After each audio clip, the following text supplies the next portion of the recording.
Welcome to the podcast of MotorWeek, television's original automotive magazine. MotorWeek is made possible by TireRack.com and by RockAuto.com. Here's your MotorWeek podcast host, John Davis. Hello and welcome to podcast number 140. And I'm not sure why we number these. Is it? We should name each one. Yeah. All right, like an episodic. Does anyone have a favorite number? Like number 72? Is that one really? I've always been partial to 28 for no I'm waiting for specific reason. 150. Anyway, that's not important. What is important is your host, John Davis, is not here. So we got the B team. We got the B team in charge, and John's away getting some much-needed vacation from us. So I'm Brian Robinson. Around me, around the table here, is road test producer Ben Davis. No relation. So you need to keep stressing. His able-bodied and freakishly tall assistant, Greg Carlos. Yeah, that's me. Our writer and voice of American Youth, Patrick Lucas. All right, okay. Greg's younger than me, but all right, whatever. Our FYI Reporter Lauren Morrison. Yes, that's me.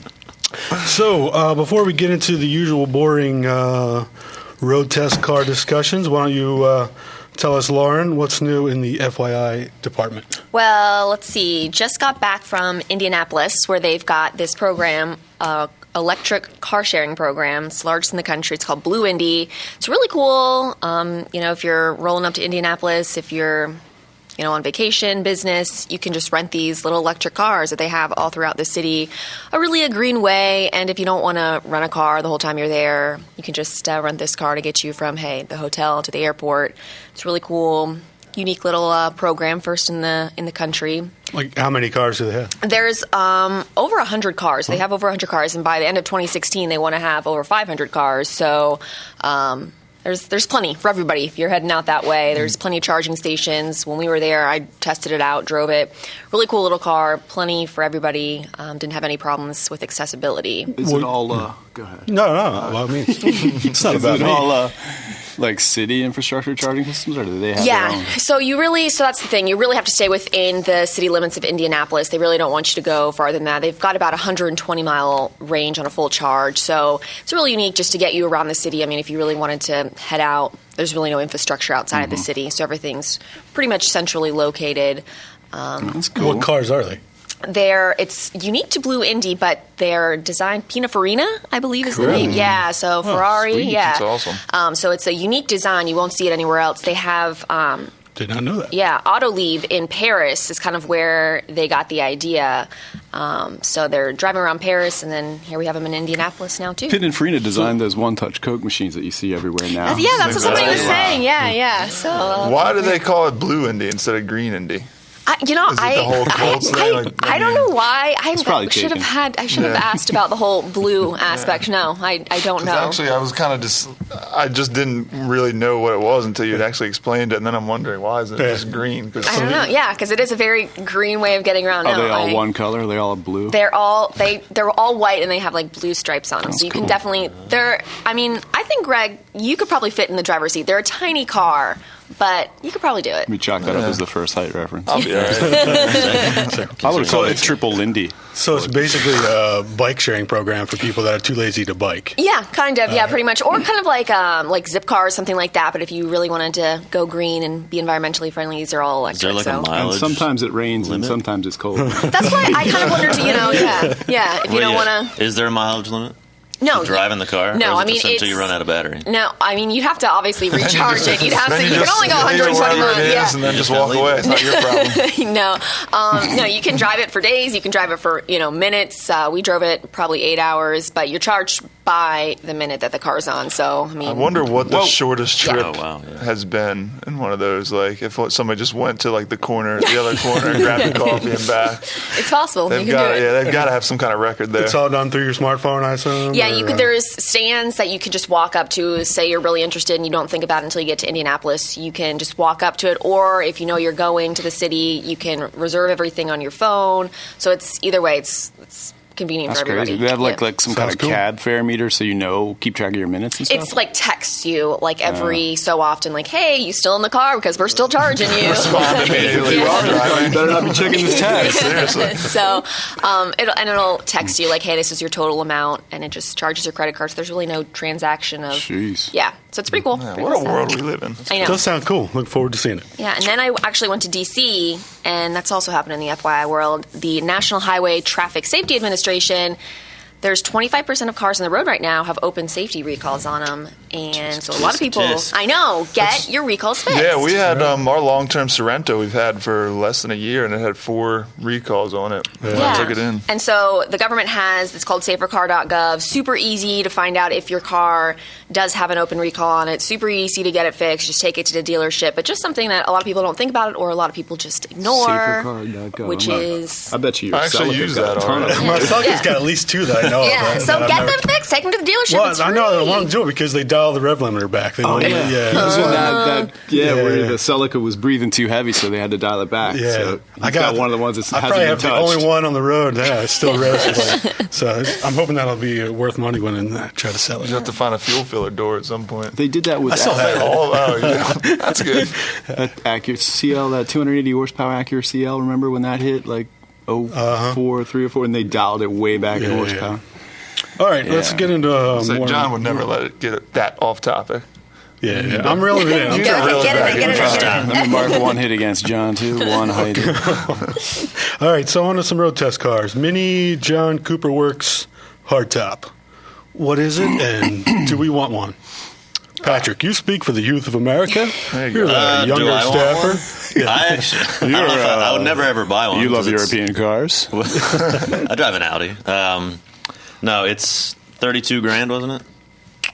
Sounds about right. That was crazy, which is way too much money, but it was a lot of fun. I was surprised at how much actual fun. I took it out on the track because I thought, I'm not a good track driver, and so I took like the least powerful car we had there, and I had a ton of fun in it. But yeah, I've never really been a fan of minis in general. Their whole quirky for the sake of being quirky thing. Even if you were, you'd I probably really have would. owned one by now. Would you really want to buy another one that really hasn't evolved that much inside now? It's the most powerful Mini ever. That says something, right? I mean, Does it? What if you had the most powerful Mini before? How much more powerful is it than the previous most powerful Mini ever? It's only like 228 horsepower. The so it can only be JCW, like- it's always been the most powerful Mini. Yeah. This just happens to be, the latest JCW. exactly. I thought. Yeah, on track. I mean, Roebling is a big track. That's a small car. What were your opinion on that? I thought it was okay. If you go in there with the idea of just having fun and you don't really try to push it too hard, it is a lot of fun because it's like a go-kart. I mean, the steering is just so quick and it's so responsive. There's a lot of understeer as a front-wheel drive car. It's not that fast. But, again, don't go in there thinking you're getting a performance car. Just go in, say you're going to have a lot of fun. It's much more at home on a autocross course. Yeah, I've seen them kill up there on autocross courses. They just crush. Mm-hmm. The only thing that can touch them, it seems, is Corvettes. So you like it?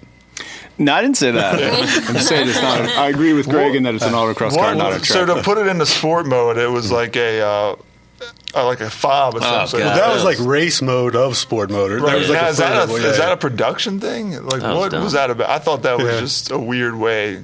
You would think they'd love to like find another way or a reason to have a toggle down there. Yeah. But for this, they decide, nope, we're going to be mini. We're going to be quirky again. I know it felt Let's, cool, but then like you think about it, and you're like, what if I don't have this key fob like It's on so my key big. ring? I can't. I'm locked out of track mode or whatever forever. I just didn't understand. Well, you'd be locked out of the car too if you didn't have the key fob. I'm just talking about that part of the key fob. It's a separate and thing. who would want to carry that around? You got your with key them? fob, and then you've got this little, this thing that's like this big. If you look watching on the camera, and it's literally just the sole purpose is to put it into track mode.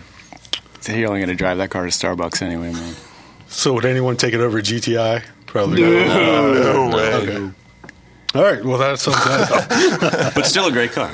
But they're quirky, Right. in case you haven't heard. Next up, Chevy Camaro SS, which I feel we've talked a lot about already. But let's do it some more. Who's on the track? SS? Yeah, it was. I probably drove it the most out of everybody. This is my first time in an SS, and really, really good on the track. The chassis is just, I think, phenomenal. I think it's a very good track car, and especially we're not even into the Z01s yet or the Z28s. I mean, this is just a Camaro SS. It did extremely well. The grip is phenomenal, and there's just power all over the place with that engine. So I thought it was great. I just went and put power all over the place. Just put it everywhere. Just all over the place. How about you, Ben? What were your opinion? Yeah, I mean, this generation Camaro, I'm impressed with the chassis. I'm impressed with everything I've seen so far. But, I've always got to mark a little negative in the column for just not much of a styling change outwards. Inside, a little bit better, but I was expecting more. And just outside, it just looks too much like the outgoing gen to me. But they didn't make it look exactly like the previous gen. They did. They went a super long way with everything else, but it would have been nice to hold back a year maybe and just bring it all the way.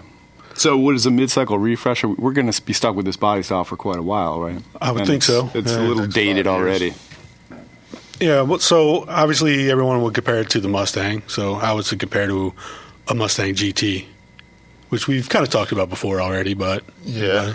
Well, I mean, I don't know. I think it drives better than a Mustang. It's more sophisticated than a Mustang, but kind of like Ben says, and I think we talked about this not too long ago. Yeah. I'm just now remembering. It's like... It's all coming back would I buy it? I don't know. I mean... That Mustang's got a lot of feels. Right. A lot of good feels. I'm still drawn to a Mustang, and actually just coming out of a Challenger, which, if I can add, we have a Scat Pack Challenger in right now. It's like $41,000. That's a steal, in my opinion. But yeah, I don't know. I'd still think I'd go a Mustang just because, like kind of Ben said, a little bit more emotion to it, and it just looks better. The Camaro SS is like $4,000 over a Mustang GT too. I think something like that. I mean, the real cool challenges are going to be when the 1LE comes out and stuff like that. Something we can really put grudge match against the Shelby. What's be cool stuff? Cool. Sorry to interrupt. It's never an interruption, Patrick. Right. It's called discussion. Okay, here we go. I'm discussing. What interior do you like better, new Camaro or Stingray?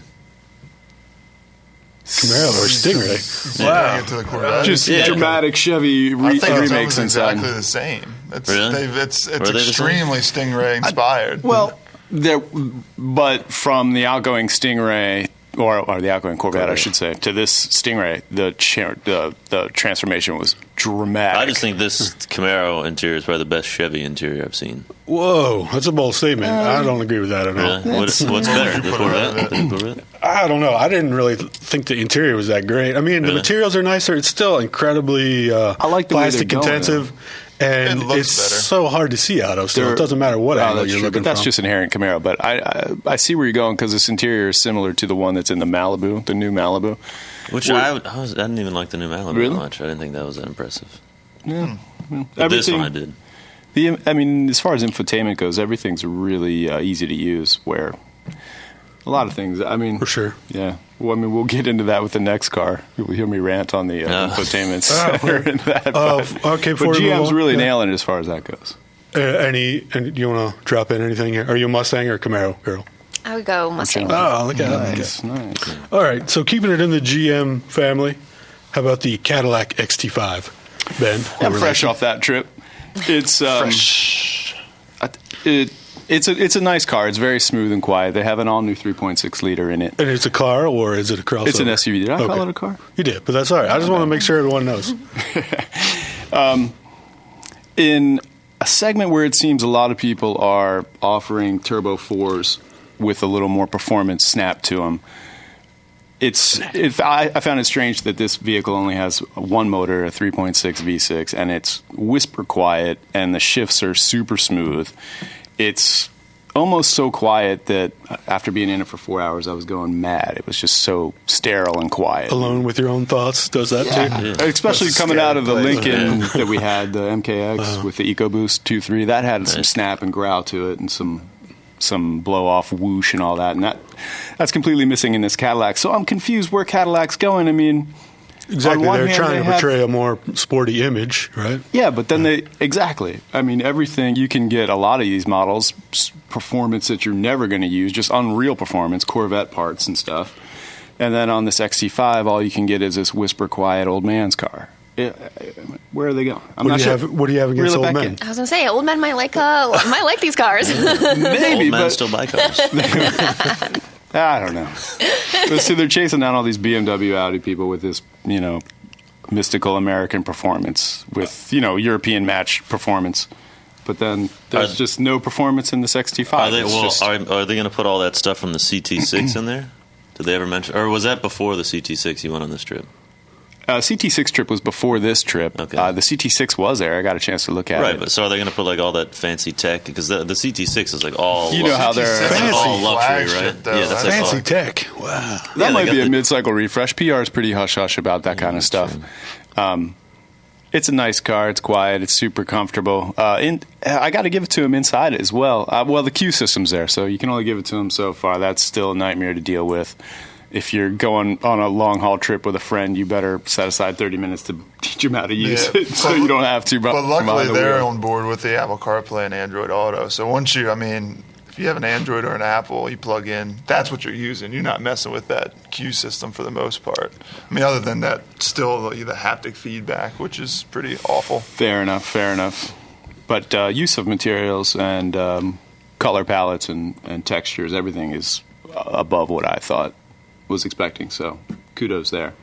Exterior wise, I thought it was a little too familiar of a body style. It looked like a larger Captiva to me. This vehicle replaces the SRX, correct? Yeah, right. It does. Yeah, and they'll have more coming, like XT7 eventually. Has that been finalized, or is it going to be? Just conjecture. I haven't heard a official word on that. Speculate. I just made it up then.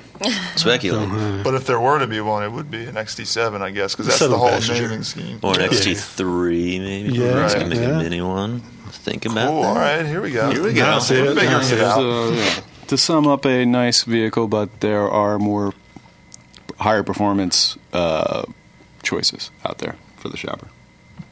Great summary. There it is. Love to do this. All right, let's move on to our lightning round. Tesla. Let's discuss the fanfare. Over 300,000 pre-orders for the Model 3 before people have even seen it up close. Conventional vehicles that sell this well or better, i.e. Camry, Accord, F-150. F-150. F-150, sorry. Never get this kind of attention and following. Why does Tesla get it? Why does Tesla get it, or why does Tesla get it? All right, hold on. Stop. Why does I've screwed Tesla things up get already. Sorry, folks. Why? Okay. I came up with this. So why does... So you have the answer sheet? Is that what Yeah, Why does Tesla get the fanfare? You're That's the all question. wrong. Yes. But why does Tesla get this kind of fanboy kind of following? Why was there so much buzz around it? Yeah, exactly. When it's still a year Because away, they're right? more of a tech company than a car company at this point. That's how a lot of people who aren't necessarily car people view them, I think. Right. They and there's that certain... Elon Musk is a very good promoter. He's a very good marketer. He's a smart guy. And you kind of see the similarities with Apple, where he gives his products an emotion. Accord, Camry, F-150 is utilitarian, and you buy it because it's dependable. Tesla's all about we're cutting edge. It's an emotional car and things like that. So that's what he gets a lot of the younger people interested in his product. That's my opinion. I feel like cars like the F-150 have entire commercials based upon the fact that this is your work truck and work is life and stuff like that. So they try to develop an image and an emotion for their cars and buyers. And I feel like Tesla doesn't even advertise at all. So where are they cultivating this? I mean, it's also the demand aspect of it. Anybody can go out and buy an F-150 right now, and that comes out. This is you don't have a chance. I mean, if you want to buy a Tesla Model 3, you got to get your money in now, and that's kind of the competition part of it. And realistically, the people who are going to buy them are people who are very, very well off. So I mean, I don't know. I think it's because it's more of a like a tech thing. Yeah, and I found it weird that a lot of people, or not a lot of people, but I read enough things where it was You like, can jump in anytime, Brian. Oh, I'm just the moderator here. it was like people who like pre-ordered the Model 3 already owned a Model S, and they just wanted another Tesla. Were there numbers on that? On what would the percentage of people? I don't know about that, but I read enough stories where like, yeah, like, or they interview like man on the street who pre-ordered his Model 3, and he's like, yeah, we love our Model S, and we thought, yeah, let's just get another one. Like people just buy Keep cars. it out of the hands of people who really want the car. People just buy cars like that. Just like a dinghy to tow behind their. They really are I mean, the consumers are well off, I think, who are getting their hands on Teslas. But I agree, it's because they're a tech company. I think that's where any friends, family that I know that are into Teslas follow Elon Musk. I mean, they're all about the tech aspect. It's not for the love of the car, I don't think. I don't think part of it was this is what everyone's been waiting for, the 200-mile range, $30,000 electric car. Meanwhile, you can go out and get a Bolt pretty soon. I was about to say, is like a Chevy Bolt Same. going to get 300,000 pre-orders and stuff like that? Or are people going to be By the lining up time outside people of the showroom? actually get the threes, Only I'm if sure you get a leaf pre-order with some- 250,000 of them. All right. All right, so how about that? Sometimes it just times out just right. See you later.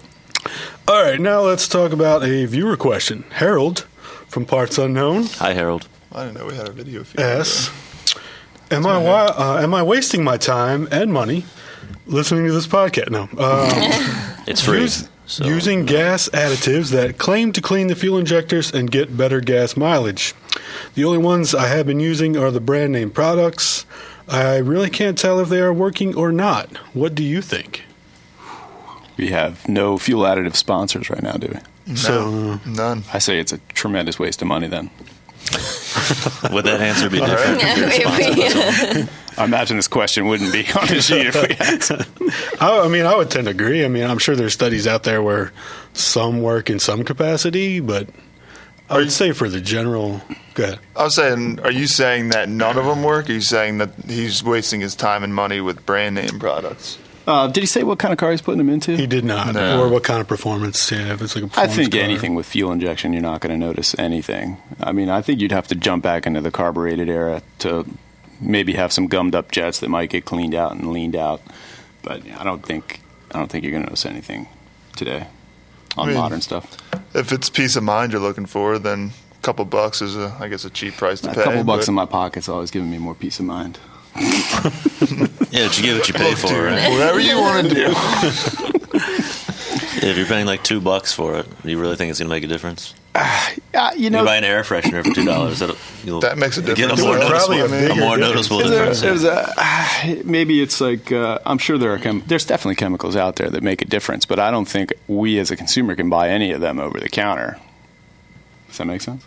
That does make sense. I get it. Which kinds are out there that we can't buy? Well, you have BG chemicals that Pat talks a lot about in the Goss shop, and I believe you can only get those at certified shops that disperse those things. And those are some serious machines that pump that stuff into your car. I don't think anything you buy in a can will give you similar results. All right. It's a bunch of snake oil. There you go, Harold. Save your money. All right. I guess before we wrap up, does anyone have a rant and or rave for our... I have a rant. Nice. I was thank That's a God because I didn't want it to be Yeah. big. again. I had nothing.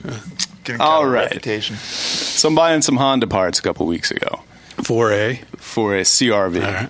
What year? As a First gen. 97 First gen, yeah. CRV, and I'm buying sway bar links. Now, you would think, because it's a genuine Honda part, that the price would be the same every Honda dealership you go to. But I found the part at a Honda dealership just 20 minutes down the road, $20 cheaper than it was up here in the Owings Mills area. What's up with that? Dealerships are, I guess when you mark up cut their- it back down, they're businesses. But I thought, because one familiar names on the building, that the parts would be the same price anywhere you go. But that's not the case. Rant over. That is strange. I mean, I guess they just assume that nobody shops around and says, Yeah, who would? yeah, I guess. The only reason I shopped around is because they only had one of them 20 miles down the road, and I needed two. How is that even, why would they allow them to do that? That's my questioning there. Max, aren't you going on a Honda event I soon? hope Honda's Bring it up to listening them. right Yeah, now. bring it up to I'm them. going to get to the bottom of this. What do you think? Is that Or maybe fair? they just have some spare parts around. You can That's probably- not fair, right? I mean, I would think by that the would same be- by the same token, though, do you think consumers believe that they can get the same exact Honda cheaper somewhere else at a different dealership? Well, I'm sure they I mean, can. you shop cars around. Don't Yeah. you? But parts shouldn't be negotiable. They should be the same across the board, right? I mean, I can see different regions, maybe. Well, yeah, but it's true. It's not like you go to Best Buy and you're like, I found a memory card at Best Buy down the road that's $10 cheaper. maybe on the West Coast, I'd expect maybe different pricing, but I think the 20 bigger minutes? question would be then when you take your car in for service, are you getting charged more for parts there Oh. than you would be at another about Honda that. dealership?